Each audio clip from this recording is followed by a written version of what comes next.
Welcome to the Samson Strength Coach Collective. On today's episode, we have Caitlin Miller, Assistant Athletic Performance Coach at Indiana University. I love this conversation for a couple reasons. One, it highlights the importance of having a strength coach. She talks about what inspired her to become a strength coach. And then two, she said something that was really cool, and we'll dive into a little bit further, but doing things that take you completely out of your comfort zone. I think those are the best ways to approach your career development, what your next move is going to be, because every time I've taken a step like that, I feel like it's increased my capabilities to be a better coach. It's increased my enjoyment in the field. And so I think it's a great philosophy to live by. And obviously, we dive into a bunch of other things. As always, thank you for listening, and I hope you enjoy.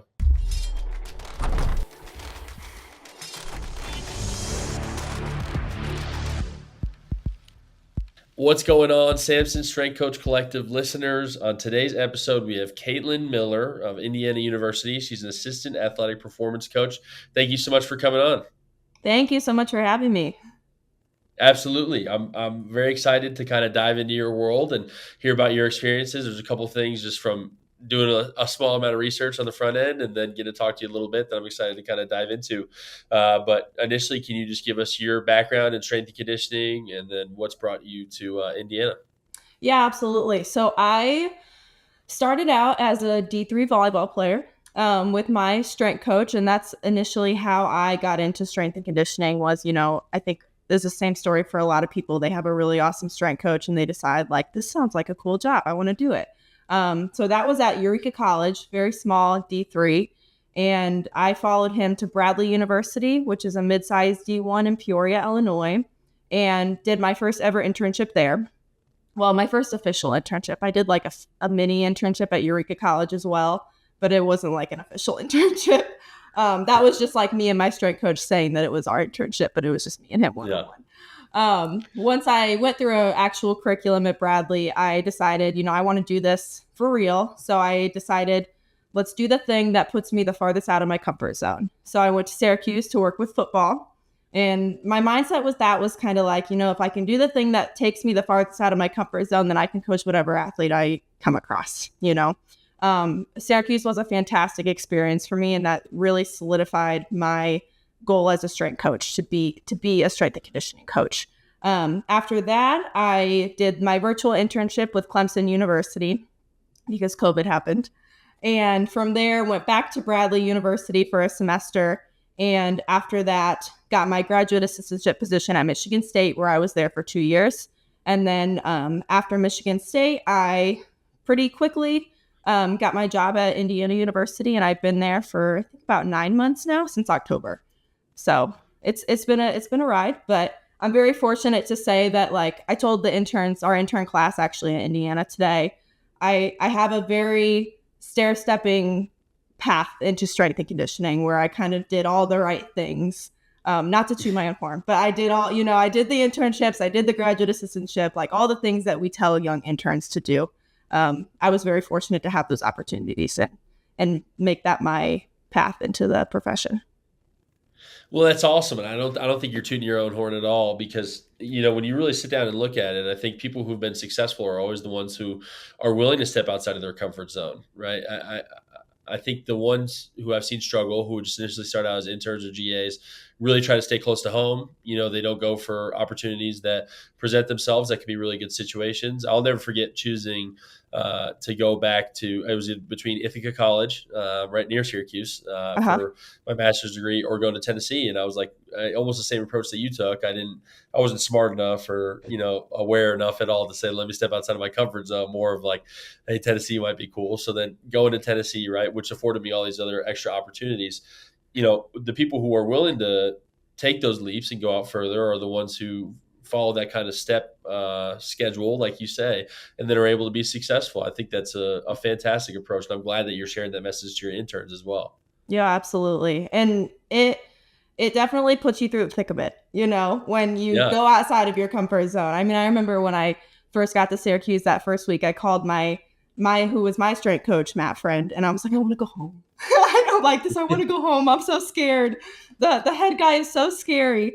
And then by the end of it, he is one of my best mentors that I still keep in contact with. And I didn't want to go home. at the end of the internship. I loved it. I was like, Mom, I want to just stay here and work through the season. And she was like, Caitlin, you have a volleyball season you have to come back for. And I was like, oh, you're right. Like, I can't stay. But it was great. It was a good leap for me to take. Well, it's awesome, especially when those experiences really work out too, right? Because again, Mhm. it is stepping outside of your comfort zone, but like I don't know, I'm a socially awkward person. Like when it's not related to strength and conditioning, I just kind of am weird. My fiance always is the one who talks to people and always is the one who kind of develops the new friendships, and then it takes me a while to like actually open up to people.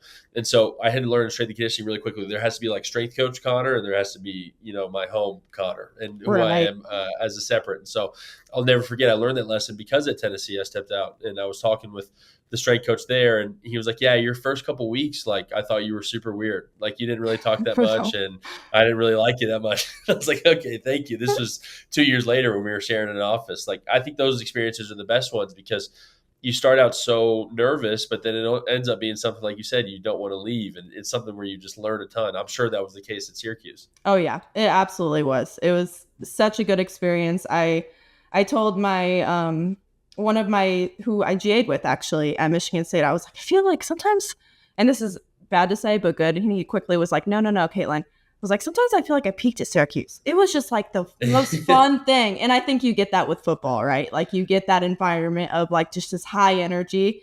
And now I work with cross country, swim, and dive. So it's not quite the same as football, but I also believe that as a strength coach, like you can set the temperature of the room, and you get to Absolutely. control that. So it's all about what you make of it, really. That's, again, I brought up Tennessee 7,000 times, and I promise I'll stop after Oh, you're this, right? fine. But that was somebody Greg Adamson, who was a former guest on the podcast, and he's the associate director at Tennessee. He's got men's golf. And I'll Okay. never forget, like, the way he treated men's golf was, I mean, this guy goes around and screams boom at every single person. Like, he's like one of the most high energy people ever. And what you say about being, like the thermostat for the room is you Yes. can make cross country the most high energy lift possible if you want. Like, it's just Mhm. really up to you and what you bring to that specific session. Exactly. Exactly. Oh, no, I completely Wow. agree. One thing that I think is interesting as well too is within strength and conditioning, I've noticed the trend. I feel like people who are former collegiate athletes are typically Division I athletes, and I think the link that I make is based off of exactly what you said earlier. Is somebody has a really good strength coach, and that's how they end up getting into the field. And then you look at Mhm. Division I, there's obviously a lot more opportunities, and there's a lot more strength coaches. So there's more areas for that relationship with the athlete and the strength coach to grow versus Yeah. somewhere like D3 where your strength coach I'm sure was working with a million teams, Yes. and it's tough to kind of create that relationship development. How was that experience for you, kind of initially developing the relationship with your strength coach and then understanding like, hey, this is something I want to explore a little bit more and kind of get my toes wet and do this unofficial internship to start? Yeah, yeah. So for me, my strength coach actually, I had a lot in common with my strength coach, and that really helped me like gain a relationship right away. He was from my same hometown, and he went to my high school. And I did not know him at that point, but when I met him, he was like, "Oh, like you went to Washington," and I was like, "Yeah." And so we instantly had common ground. Um, I I'll be completely honest, and you can share whatever I'm about to say, but like I struggled a lot in college, just mentally. I had a lot of mental health issues, and my strength coach was somebody who was very much there for me and supported me. And then he left, went to Bradley University. I really struggled with that, hence me following him to Bradley University to do an internship. But honestly, looking back, I think that like that relationship with my strength coach really, really helped save me, and strength and conditioning really helped me kind of get out of my funk because I came up with this goal of being the strength coach, and I quickly had multiple different stepping stones that I was going to take to reach that goal. And it helped me personally, like while I was going through all of the mental things, to have that to hold on to. And throughout my time, just as an intern, multiple times, I went back to. Oh, sorry, I have a dog and she just barked. Um, Okay. I went back. I would always fall back on my original strength coach, because I talk about him like he's not here anymore, but he's fantastic at communication. He makes really great relationships with athletes. He's probably the coach that I model like my coach athlete relationships off of, how I want them to be. because he's somebody that I went and I shared a lot of very personal things with. Now, I will say, I think that there needs to be a line. I think sometimes strength coaches can fall into where athletes put so much trust in them that we almost need to refer them, like you need to refer them elsewhere. But at like the Division 3 level, that was a lot harder, So he did wear multiple hats. He was like the dietitian for me when I was struggling with eating issues. He was like almost like a little bit of a therapist for me when I came in. I was struggling just with being a college student, just being a student athlete. And like obviously I said there's a line, but I think one thing that's really interesting with strength coaches at that level is a lot of times they wear all of those different hats because we don't have access to the dietetics and the sports psychologists and all of the things that we have access to. Like at Indiana, I did not have as a student athlete. I mean, I had one athletic trainer for all of our sports, and we had football too. And it was just like, it's funny. I have athletes tell me like, yeah, I'm going to go get treatment. I'm like, I didn't even know what treatment was because we didn't get offered treatment. Like he didn't have enough hands to physically give treatment to every single athlete. So, our strength coach he was very intelligent, or is a very intelligent man. He wears multiple different hats. I don't think it's quite the same now that he's at Bradley University, but him starting out at the Division 3 level, I think that probably was an asset to his just knowledge base and has helped him grow in his career as well because of how much he had to do. You know what I mean? Absolutely. No, I think Yeah. that makes complete sense. And you bring up a really interesting aspect of the strength and conditioning coach and athlete relationship too. Like there is a line, but Mm-hmm. it's so tough sometimes to kind of navigate it because I've been in the situation many times myself before where a student athlete will kind of come in and open up about something. Yeah. And it's something where, okay, that this person should be referred out and should receive these resources. And then initially it was kind of just one of those things where I wouldn't even really like want to touch it, like just from Yeah. a standpoint of I wouldn't want to say the wrong thing. I wouldn't want to encourage something that wouldn't necessarily be the best move. But then the tough side of that is ultimately the students that kind of opened up to me about those things didn't really utilize those resources, whether it may be speaking with our counseling center here, just they kind of wanted to talk to somebody who they knew. And then if it's with the sports psych, like the sports psych realm is just not as developed as strength and conditioning is quite yet. It's almost in the realm of nutrition and dietitians where there's one per campus, unless you're at Right. more of a Power 5 kind of program. And so, I refer them to our sports psych, and then admittedly, it's going to take about a month to go in and see the sports psych as well, just because of the sheer number of athletes that are going to this one person.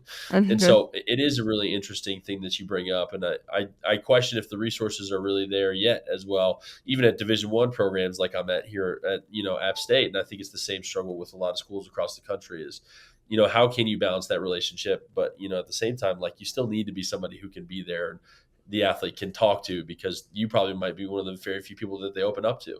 Right, right. And I think a lot of cases it is the strength coach that they want to open up to. Strength and conditioning is interesting because I say all the time, we ask our athletes to do things that are hard. And typically I think that helps build a relationship. Your athlete is doing something hard and they realize like, wow, I can do it. Caitlin said I could, and I didn't think I could, but I can. And that builds that relationship right away where they're like, well, they want to talk to you about those things. And whereas maybe sports psych, they don't have that relationship. So it's very difficult and I know from my own past experiences, it's difficult to talk to a stranger. Like opening up to a stranger is very awkward and uncomfortable. And it takes, I think, us as strength coaches too, to encourage those interactions and tell them to like, yes, you need to go talk to that person. I know it's going to be uncomfortable. It's going to be hard, just like it is in the weight room, but you're going to be better off for it. That's interesting. So more encouraging the follow-up aspect of that as well too, right? Yeah. Encouraging them to be able to speak to you, but then also continue to speak to a clinician as well. Yeah. And I usually I had an athlete just the other day that talked to me about like some eating issues.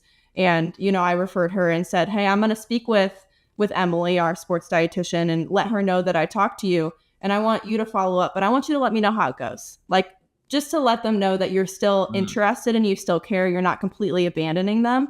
Like you still want to be involved, I guess. And there's the selfish part of me that like wants to care and help every single athlete. So I do want to know, like I do want to know that it went okay and that she's getting the help she needs. But that's a great trick. I like that. Not necessarily a trick, right? But more of Yeah. a way to follow up is just say, like, tell me, hey, how you need to let me know how it goes. And then ultimately, you'll ask eventually, hey, how did it go? And then you'll understand, did they actually follow up or not? I really like that aspect. Yeah. Yeah. Absolutely. Wow. One thing I'm curious about as well is you talk about not necessarily being able to access the training room, right? Like you don't know what treatment really is. Now working at a school like Indiana, how is that experience as a strength coach to work with your teams now? And, I think when I was 18, I wasn't grateful for anything I had, but it's interesting, I'm sure, to see the parallels of Division 3 to Division 1. Has that been an interesting experience for you? It absolutely has. I just got my knees needled for the first time last week, and that was amazing. Like I was like, this is luxury. I'm sitting back, and she was like, let me put this foam thing under your legs and just take a deep breath in. And I was like, wow, if I had this as an athlete. It's definitely been interesting. I think that there are some cases when I notice just how much our athletes don't realize how lucky they are. Not that Indiana University's athletes or Michigan State's athletes are ungrateful or anything. They just don't realize how good they have it.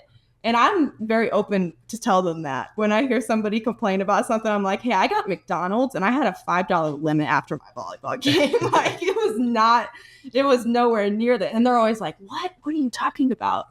So I would say sorry, I don't know if you can see my dog right here, but she's like, mom, what are you doing? Um, yeah, it's definitely been it's made me actually, I would say, grateful for my experience too. Just because one, I went through the thick of it with my teammates. We all had to get McDonald's and had a $5 limit for our McDonald's. But two, in terms of strength and conditioning, I had to learn a lot about being adaptable with what you have because I was at the Division 3 level. I didn't have, like now what at Indiana we have jammer arms and things like that. Like I didn't have anything like that. We had dumbbells and a barbell and like maybe resistance bands, and that was it. But you can do a heck of a lot with a dumbbell, barbell, and resistance bands. And it had to make me very resourceful, I think. And I talked to Matt Friend, my like original mentor, my strength coach, about it.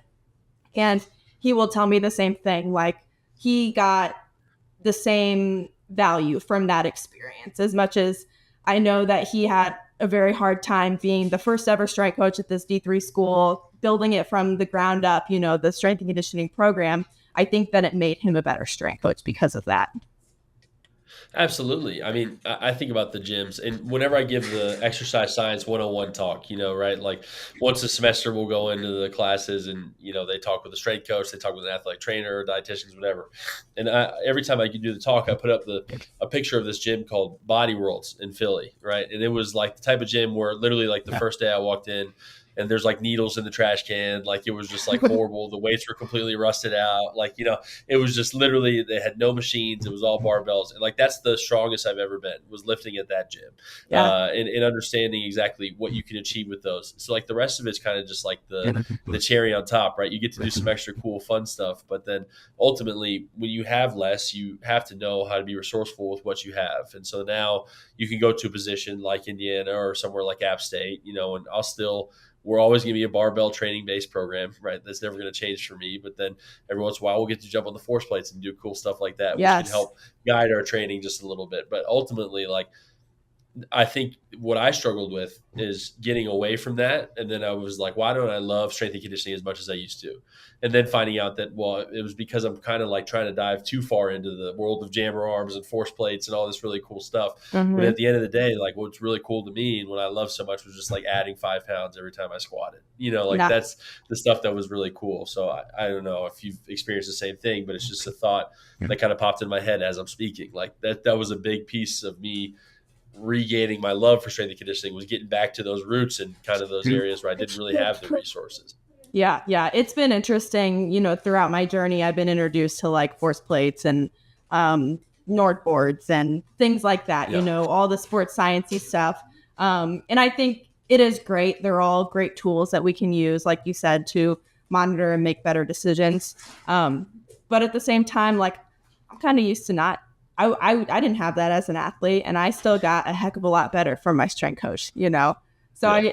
I sometimes wonder, like, are we almost going too far? Or like every once in a while when my divers today, when they jump and one of them, they're all hitting PRs. And then there's one that is like not hitting a PR, you know? And I'm like, you know what? But are you diving well? And they're like, well, yeah, I Yeah. am. And I'm like, okay, that's all that matters. Don't worry about the Yep. force plate numbers. I don't care how high you jump today. As long as you're diving well and you're healthy and you feel good, then I'm happy, you know? That's awesome. I had somebody ask me right before this, like, how do you track total load in the weight room? And I was like, "Duh, not really.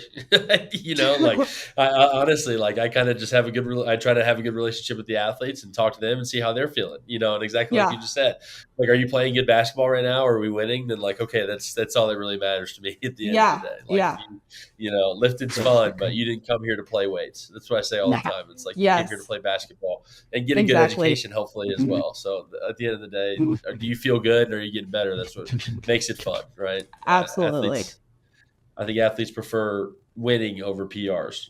At least I do, and I'm the strength coach. So Yes. Me too. Honestly, me too. you said something earlier that I thought was really interesting, and it's probably what I'm going to title the episode. But you talked about going the furthest out of your comfort zone as possible. Is that an approach you take to kind of everything that you've done in your career? Yeah, definitely. And my favorite quote by Tim Grover is get comfortable being uncomfortable or find another place to fail. And throughout all of my internships, throughout my graduate assistantship, and even being at Indiana, I've fallen back on that quote, especially, in my past 8 months here at IU. When I first got here, I struggled a lot and I didn't think that I would because in my head, I was like, well, you've done all the internships, you've done the graduate assistantship, so now you're ready. Like you're ready for this. And at that point, I only had cross country and swim. And even with swim, I tag team it with Eduardo Ramirez is his name. He's another strength coach. We both are like the co-strength coaches of swim because it's such a large team.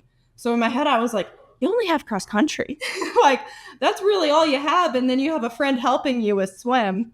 But I felt kind of like we had mentioned when we were talking earlier, the imposter syndrome of I wasn't good enough and I didn't know enough. And I had to push through it. I called my mom multiple times and she actually brought up that quote to me and was like, you know how many times you said that to me that you have to be uncomfortable in order to grow? And I called multiple mentors. I called Coach Ryan Metzger a lot. She's at Tennessee now. And I remember, because at first I told her, like, I think I need to quit. I think I'm not, like, I don't think this is for me. And she was like, okay, like, if that's really the decision that you want to make, then like, I will support you. But I think you need to give it a little bit of time. And I'm so thankful that I did give it time because all of the uncomfortable moments only made me better, you know? And now I'm at this point where I'm not really uncomfortable anymore. Like, even when the new things come, I'm like, okay, like, what am I going to do now? A couple months ago, had diving added to my plate. And I don't know if you know anything about Indiana swim and dive, but they're very, very good. I just sent 8 of my athletes to Olympic trials. So Wow. I was thinking, and hopefully, fingers crossed, like at least 3 of them go to the Olympics, which would be awesome. And then on the swim side, we have a few that have a good chance, a couple that are already going for other countries. But even with that, I had oh my gosh, like I'm training Olympians. Like two of my athletes I work with are former Olympians that have medaled at the last Olympics. And I thought, oh my gosh, I'm only 24. I don't know anything. Obviously I know more than I think I know. But like in your head as a young strength coach, I was the opposite of what I feel like a lot of young strength coaches are, where they feel like they can conquer the world. And they're like, yeah, I feel like I know everything. I feel like I know nothing still. And I've been told multiple times now, especially by my boss, Chris Birchie, like, we're gonna slow bake and not microwave it. Like it's gonna take some time, Caitlin, and you're gonna get there. And I wouldn't have hired you if you weren't prepared for this role. I know you are. And luckily, like throughout my time of struggling and being okay with how uncomfortable I was, I have come out on top. I'm loving what I do. Today, every single diver going to Olympic trials gave me a big hug before they left and were like, thank you so much for taking over our team. Thank you. And those are like the rewarding moments that make those uncomfortable moments so worth it.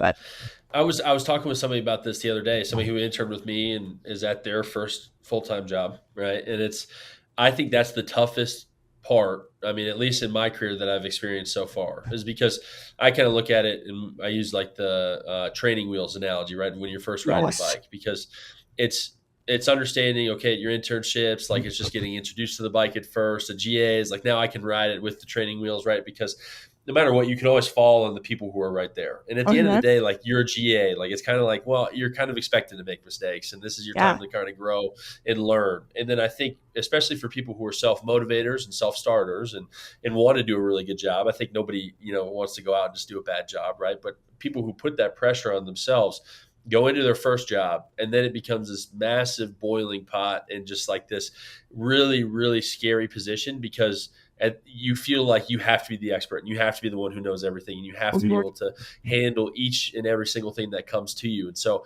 it's like taking the training wheels off the bike, because you're going to crash a million times, right? Mhm. And then you ultimately don't understand that it's like, well, a lot of the stuff that was supporting you is taken away, but Yeah. it's not taken away from a standpoint of you don't have access to these resources anymore. It's just taken away from a standpoint of maybe they're not physically there, because you were not at Michigan State anymore. You're in Indiana, so physically those mentors are not there for you.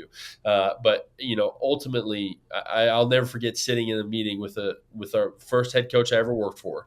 As a full-time strength coach, and then her asking me a question, and then every single other person looking at me, it was probably about 10 people, and it was a mistake that I made, and I was like, oh, like I remember going home, and like it was one of those, I didn't turn on the TV. I kind of just stared at the floor for like an hour, just like thinking about, what am I going to do? Who do I call? Like, what is the situation? And then everything from that point on got way better, because it kind of dawned on me like, man, I'm still not the expert and I shouldn't put that expectation on myself. Like as soon as I removed that expectation for myself, it was a lot easier. And it took mentors, and it sounds like it was the same for you. It took people Mhm. who had more experience to just be like, hey, Caitlin, chill out. Like you don't Yes. have to be this master at this point. You can kind of progress, and you can still grow, and there's going to be mistakes. And so I think that first job is so tough, right? And then, ultimately you go progress and you take other jobs, and you understand like you're always going to be growing. You're always going to be learning. But I'll never forget that experience and just putting so much pressure on myself. Like,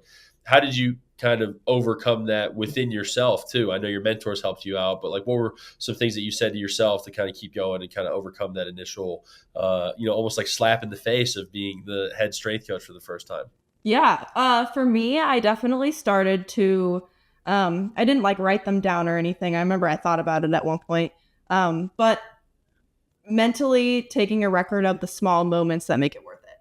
So like when my athletes come in and say like I have this one cross country girl that comes into my office and she'll come in crying and she'll be like, "Hey, I just really need to talk to you today." And she'll come in and like those are the small things, and it's so funny because that's not like strength and conditioning related at all. That's completely different. That's like relationship building.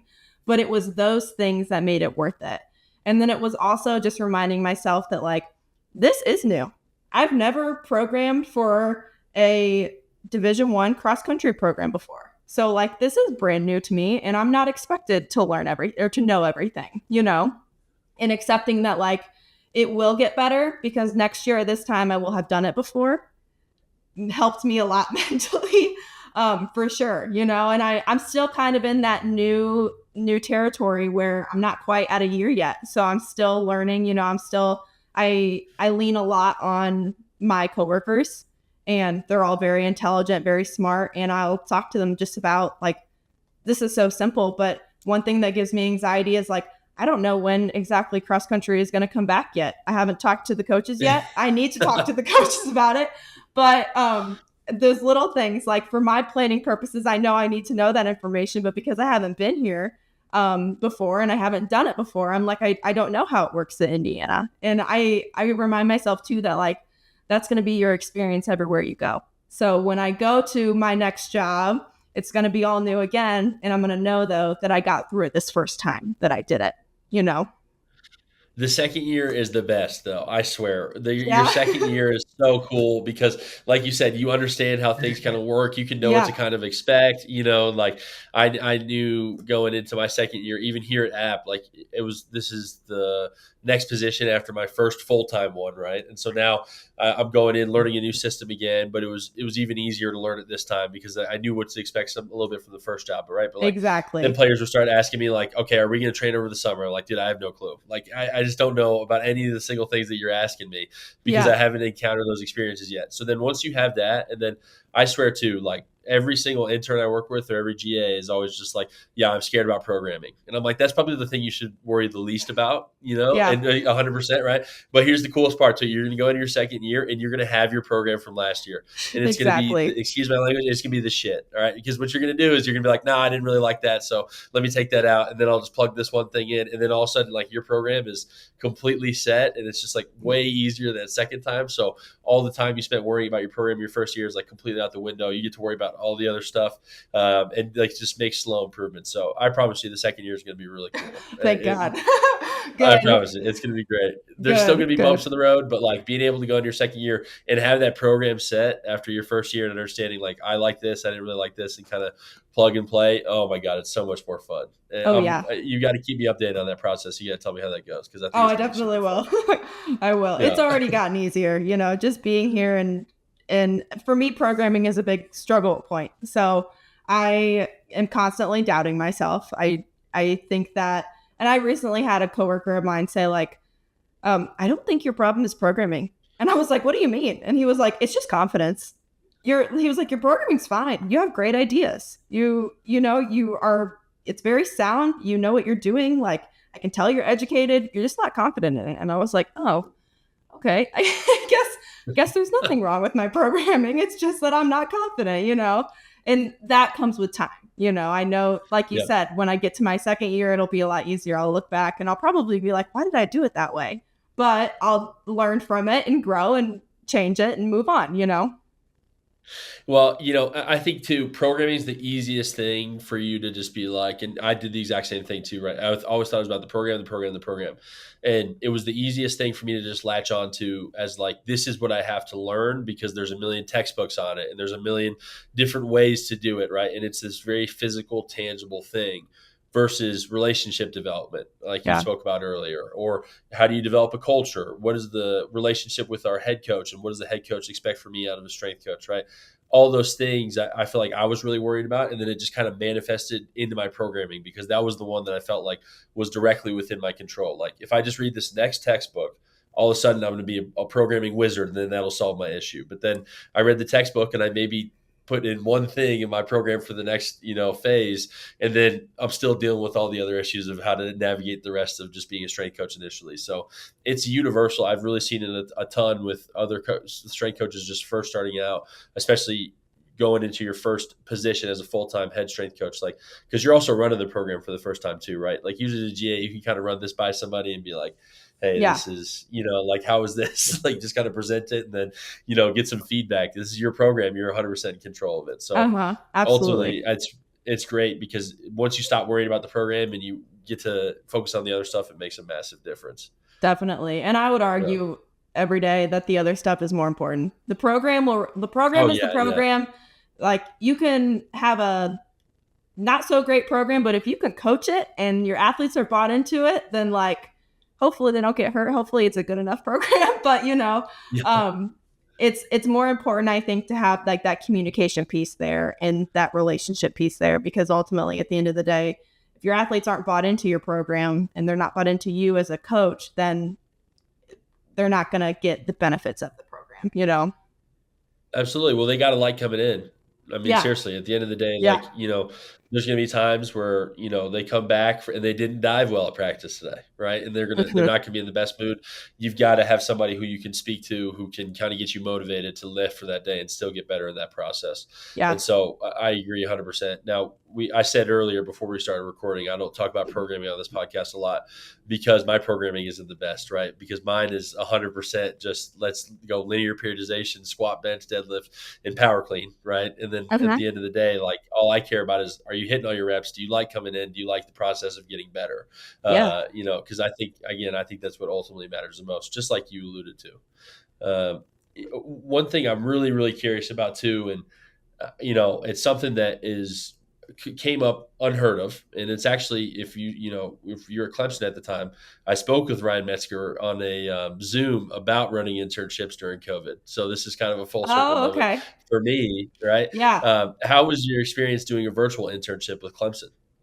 You know what? I think many people could be like, oh, it's not the same, and it wasn't. Like, I didn't get the coaching aspect, right? I wasn't there. I didn't get to learn directly those coaching cues and things like that, where like I was interacting with athletes and improving my communication skills. Like, I didn't get that.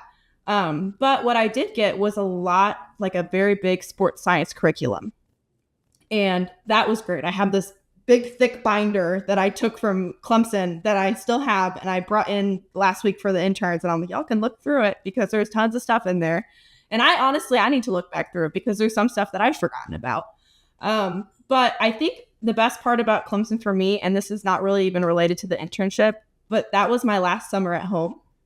And Mm. looking back, I'm very thankful actually that I was able to do a virtual internship because I got to be home with my family, and I'm very big on like family and, being with them. So I didn't realize it in the moment, but I actually was like spending valuable time that I wouldn't have gotten had I actually been in Clemson.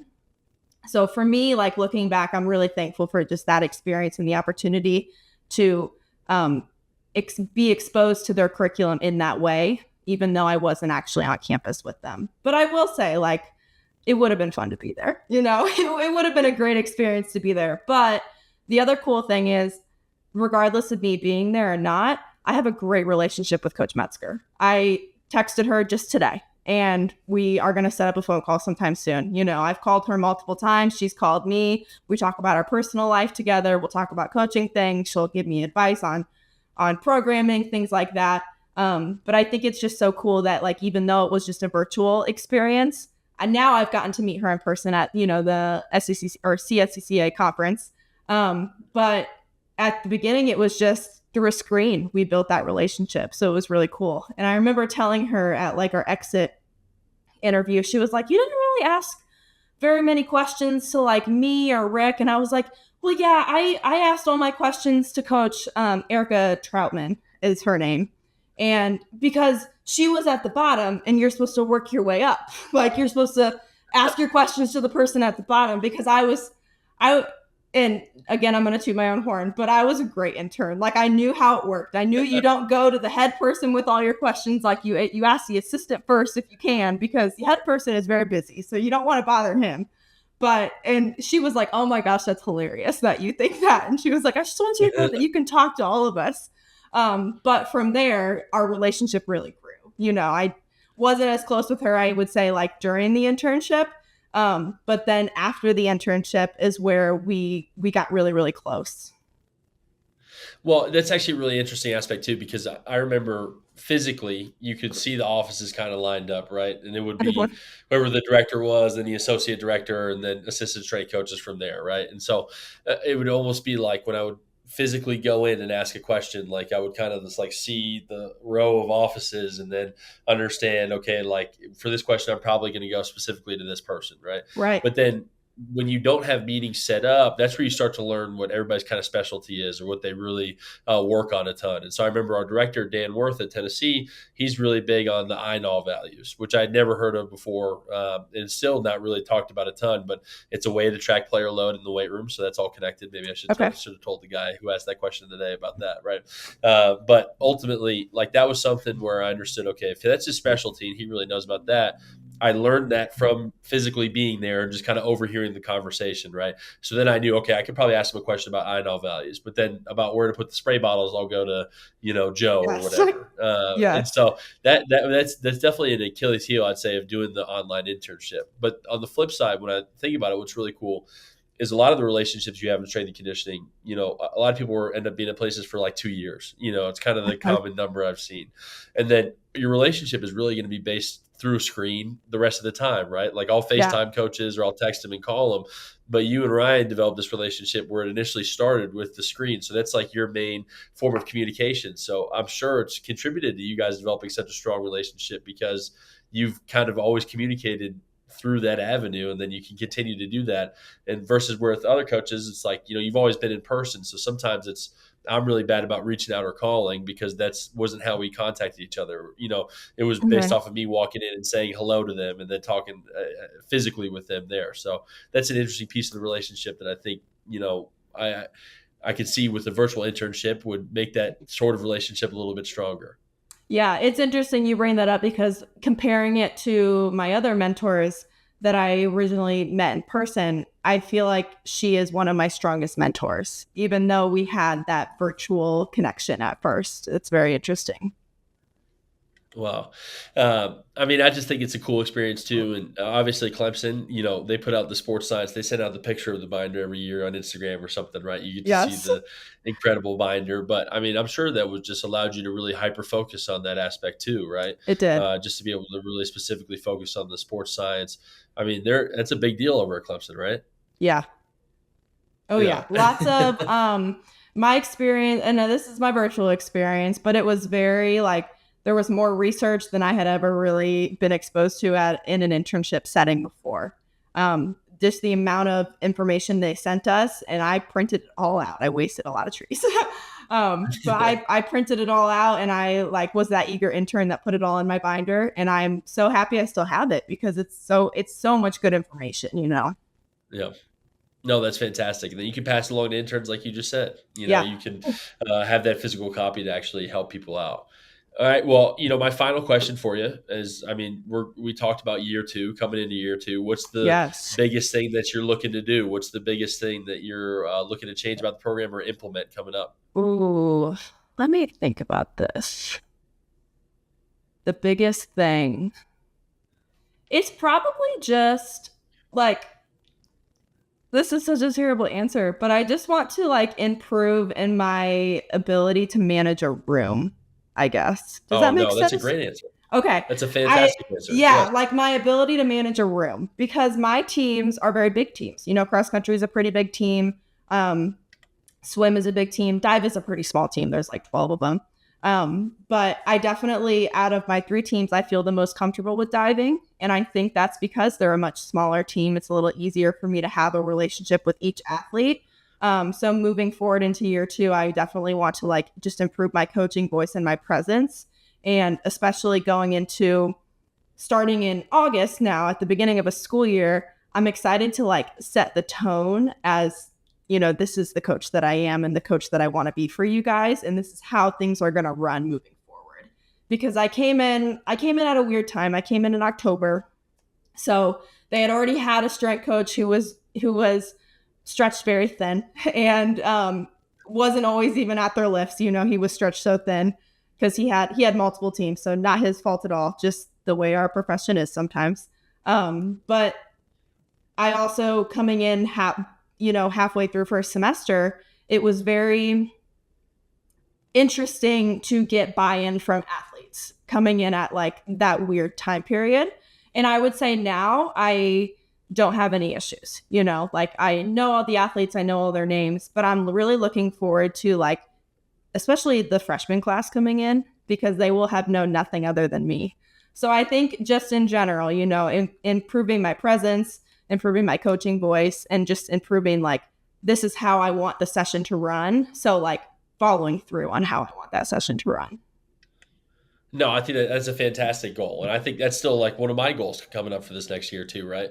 We had a couple guys on the team who I love to death. I mean, I would do anything for these guys, right? But they graduated, and I think we're going to be able to run a little bit more of an efficient weight room without them because they just happen to be two of the funniest guys that I've ever met as well, right? Right. And so, ultimately, I think that's a fantastic goal, and selfishly because it's one of my goals as well, but that's exactly what I was talking about when you talk about not worrying about the programming really aspect anymore. You Mm-hmm. can kind of stretch into the other things that make the lifts a lot more efficient because if you can't command a room, you might have people doing the wrong things or maybe skipping reps, right? And ultimately you have to be able to command the room and be able to make sure everything stays on track because you can have the best program in the world, if the room isn't, held in control and it isn't conducive to being, a really, really high energy, high fun environment for people to get better, then ultimately you're not going to see a lot of success from it. Right. And I say high Yeah. energy, that's just how I like to run my weight rooms. It doesn't have to be like that. But ultimately that's where you're going to see the success of it. It doesn't matter what your programming is. So I think that's a fantastic goal. I'm excited to hear about that as well Well, too. thank you. Thank you. This has Yeah. been so fun, by the way.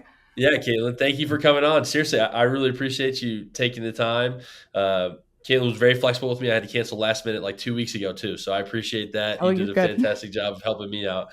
But I've had a lot of fun as well. If anybody wants to reach out to you or follow you on social media, what would be a good way to do that? Yeah, you can definitely just reach out to me through Instagram. It's Caitlin, CAITLIN _ Miller, 99. So pretty simple. But yeah, you can definitely just send me a DM and I'm happy to get back to you. Awesome. All right. Well, thank you very much, Caitlin. I appreciate it. Thank you.